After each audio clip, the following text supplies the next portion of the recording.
ඔයා ඩුබායි ඉන්න කෙනෙක් නම් මේ වීඩියෝ එක ඔයාට අනිවාර්යයෙන්ම බලන්න. ඔයත් අපි වගේ සීෆුඩ් ලවර් කෙනෙක් නම් සීෆුඩ් කන්න ආසයි නම් මෙහි ඩුබායි වල තියෙන බෙස්ට්ම ප්ලේස් එක තමයි මේ තියෙන්නේ. අද අපි ඇවිල්ලා ඉන්නේ දේරා සිටි සෙන්ටර් එක ළඟ තියෙන ලා මේසා සීෆුඩ් රෙස්ටෝරන්ට් එකට.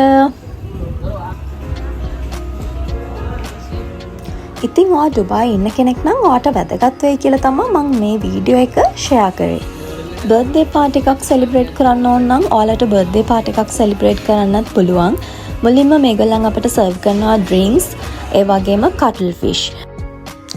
ලොකු ප්‍රයිස් එකක් වෙන්නෙත් නැහැ. ඉතින් මේගොල්ලන්ගේ ප්‍රයිස් එක ස්ටාර්ට් කරන්නේ ඩිරම් 100 ගාන ඉඳන් ඩිරම් 500 ගානක් වෙනකන් තියෙනවා. මේගොල්ලන්ගේ බිග් බකට් එක ඩිරම් 500 ගානක්.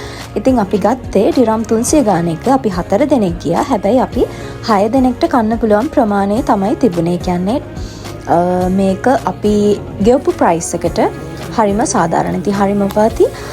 ඉතින් ඕගොල්ලොත් ගිහිල්ලා try කරලා බලන්න ඩුබායි ඉන්න කෙනෙක් නම්. ඉතින් මේගොල්ලන්ගේ සීෆුඩ් හරිම fresh, juicy. ඒ වගේම තමයි හරිම hot and fresh තිබ්බා. හරිම රසයි. ඉතින් තවත් මේ වගේ ලස්සන තැන් තිබ්බොත් අනිවාර්යෙන්ම මම share කරන්නම්. ඔයා ඩුබායි ඉන්න කෙනෙක් නම් ඔයාටත් ගිහිල්ලා try කරලා බලන්න පුළුවන්. එහෙනම් ගිහින් එන්නම්. bye.